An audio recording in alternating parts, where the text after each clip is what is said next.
Okay, let's go.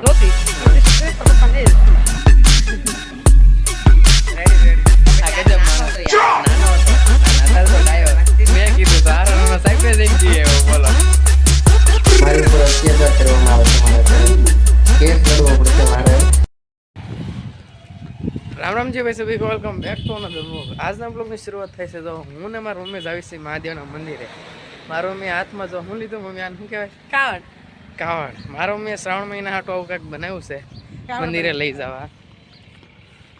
કાવડ કહેવાય અને કાવડ યાત્રા શ્રાવણ મહિના હાટું મારા મમ્મીએ બનાવ્યું છે. દરરોજ મંદિરે આવું લઈને જવાનું લોટા ભરીને, હે ને મમ્મી?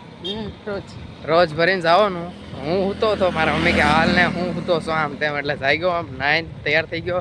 જાઉં છું મંદિરે, મંદિર દર્શન કરીને પછી જાઉં છું મારી સ્કૂલે, આદર્શ સ્કૂલમાં. ના સ્કૂલે આપણે જ્યાં પેલા અહીં ભણતો ને તળાજામાં, ના શું કહે ધ્વજવંદન કરે એટલે આપણે એમાં જવું. આજ 15મી ઓગસ્ટ છે એટલે મારા મમ્મી ભાઈ કે એ કે તું પકડતો એકવાર તો ભાઈ મેં લીધું છે હવે. એ કે તારો વિડીયો ઉતાર દઉં. રેડી હવે તો મેં તો લઈ લીધું. રેડી હવે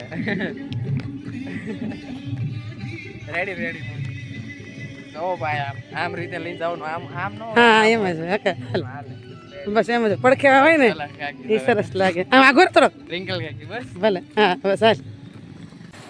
2-3 દિવસની ભાઈ છુટ્ટી હતી એટલે ઘરે આવ્યો હતો. તમારા મમ્મી કે તું છે ને ભાઈ શ્રાવણ મહિનો છે એટલે જો આપણે કાવડ બનાવેલ છે તું મારી યાર સવારમાં હાલ અને મહાદેવને પાણી ચડાવે એટલે છે ને ધાર્મિક કાર્યક્રમોથી સારું રહે. અને મારા મમ્મી તે જો હું બ્લોગ બનાવું એટલે મને કે લાય તારો વિડીયો ઉતારી દઉં. મારા મમ્મી ત્યાં બ્લોગ બનાવવાની મને ના પડે એમ કે ના તું સારું કર, ગમે એ કર, સારું કર, તને ફાવે એ કર, તને મજા આવે એ કર, પણ કાંઈક કર. એટલે જો હું વિડીયો મારા મમ્મી બિચારા ઉતારી દીધો, હું ના પાડતો હતો તો એ કે ના લાય તારો ઉતારી દઉં. રેડી જો ભાઈ મંદિરે પહોંચી ગયા છે. અહીંયા મંદિર છે.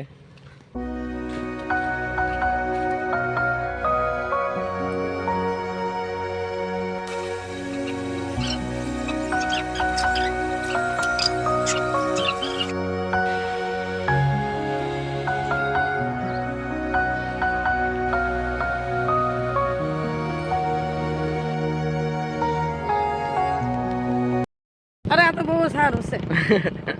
ભાઈ મારો મમ્મી મને કે સોમવારે તો અહીંયા રહે ને તો ધોતી પહેરી લેજે. હા અરે યાર એવું ન ગમે મને. તારા પપ્પા નતો પહેરે હવનમાં. સારું બહુ અતિ ઉત્તમ છે. સોમવારે જાન તું જા, રોજ નહીં 10 સોમવાર જવાનું. હા પીળા કપડા પહેરે, પીળું ટી શર્ટ અથવા ધોતી, પીળું ટી શર્ટ છે તારા પપ્પા ને પહેરી લેજે. કાંઈ વાંધો નહીં, હાલ હવે અમારે રહું તો ટ્રાય કરશું. હા રેજે બેન, અમને દવાખાને જવાનું છે. મંદિરેથી આવીને ભાઈ જો મારા મમ્મીએ લગાડી દીધો છે મને કામ ઉપર. મારી ઉપર અત્યાચાર કરવામાં આવે છે મારા ઘરે. કેસ લડવો પડશે મારે.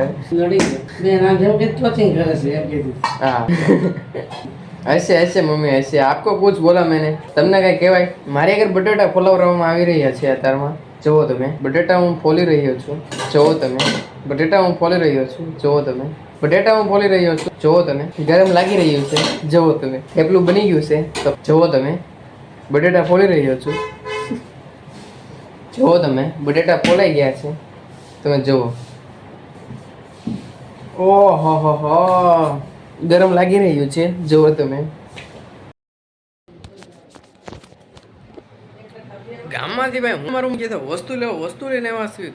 ઘરે આવીને હવે પેલા હું ખાઈ લઉં. વરસાદ આવે છે એટલે વરસાદમાં નાહી લઉં. નાહીને પાછો હું ખાઈ લઉં. પછી પાછું આપણે સૂઈ જઈએ બપોરે. હા ભાઈ હું ગાલ જે સ્કૂલે ગયો હતો, મારી સ્કૂલે અમે બધા હારે ભણતા. અમારથી નાનો છે. આ કાંઈક છઠ્ઠું ભણતો ને અમે કાંઈક 9મું 10મું ભણતા સ્કૂલમાં. આનું નામ ધ્રુવલ છે. આને બધા છે ને છોકરા ગોળ કહેતા. એકવાર છે ને એકવાર મેં કીધું તો હારા સાહેબ ને જઈને કહીએ એવો. બોલો તો સાહેબ ને જઈને એકદી કહીએ એવો. આ ગજબ માણસ. નાનો હતો. ના અત્યારે તો ડાયો. હા પણ એ ટાઈમે મસ્તી કરતા. હા ના અત્યારે તો ડાયો થઈ ગયો બિચારો. એની જોઈ ને દુકાન છે આ બિચારા. વિડીયો બંધ કરતો છે પ્લીઝ યાર. અત્યારે તો ડાયો થઈ ગયો બિચારો, સીધો સાધો કામકાજ કરવામાં. આ ધ્રુવેલભાઈ મારી આગળ એનો એ કે મને તારો નંબર આપતો. મેં એને નંબર આપ્યો. પછી હું ખબર કે આપડા આદર્શના બધા નમૂના ગોતીને કે ગ્રુપ બનાવી ચીલ મારવાનું. વિચાર કરવાનો તને થાય છે શું? એ કે બધાને ગોતું નમૂના, બધાને નમૂના ગોતી નંબર લઈને ગ્રુપ બનાવો. પછી એનો આગળ જગ્યા બોલાવવાની એડમિન તું રહી મારે કઈ નથી રહેવું એડમિન હું રહું. આ તો રોહિલભાઈ કે હુંય કહું છું, અમે બે વાત કરતા હતા કે સ્કૂલના ટાઈમમાં જ્યારે મોજ કરવાની હતી ને કે ઓછી થઈ ગઈ, હજી મોજ કરવાની હતી તો કે ઓર મજા આવે સાહેબ ને બધાને. તો એ ભણ્યા નહીં, હવે ભણવાનું મન થાય છે. 10માં વિદેશ પાસ થઈ ગયો, હવે ITI કરે એમ થાય. હવે પરિવાર પાછું ભણવાની તો મજા આવે એમ દિલથી યાર. માટે નાનું ધોરણ આટલું બધું નહીં આગળ નહીં. નાના આવે ત્યાં ભણવાની મજા આવતી. નાના હતા ત્યારે ભણવાની મજા આવતી, હવે નથી મજા આવતી ને. હવે શું થાય? કાંઈ નહીં, ત્યારે તો મોજ કરતા ભણવાની જગ્યાએ. હા, ભણવાની જગ્યાએ મોજ કરતા, તે ભણવાનું હતું એમ ને. હા, થોડુંક ભણવું હતું સારું હતું એમ. અચ્છા, કાંઈ વાંધો નહીં, હજી ટાઈમ છે તારી આગળ ભણવામાં. જો આવશે આ ભાઈ ભરત કાકા પાસે, ભરત કાકાનો ફોન, એના ફોનમાં એક એપ ડાઉનલોડ કરી છે, ગમે એને એને વાત વિડીયો કોલ મોબાઈલમાં નથી વાત કરતો. અરે ના ના, તમારી આટું તો કરી છે આ એનો કન્ટેન્ટ બનાવવા હાટું ભાઈ ટાઈમ કાઢવાની તાણી છે. રામ રામજી ભાઈ, સभी welcome back to another blog. આજના બ્લોગની શરૂઆત ફરી એકવાર થાય છે. કાવડે લઈને જાઉં છું મંદિરે દર્શન કરવા જવો. જાગ્યો નાયો સીધો મારો મમ્મી કે હેંડવા અત્યારે જવાનું છે, એટલે નીકળી ગયા મંદિરે જવા દર્શન કરવા માટે. વરસાદ આવી ગયો છે ફૂલ, જોવો અહીંયા તળાજામાં. આ બધો તો કચરો છે, અહીંયા જાઓ.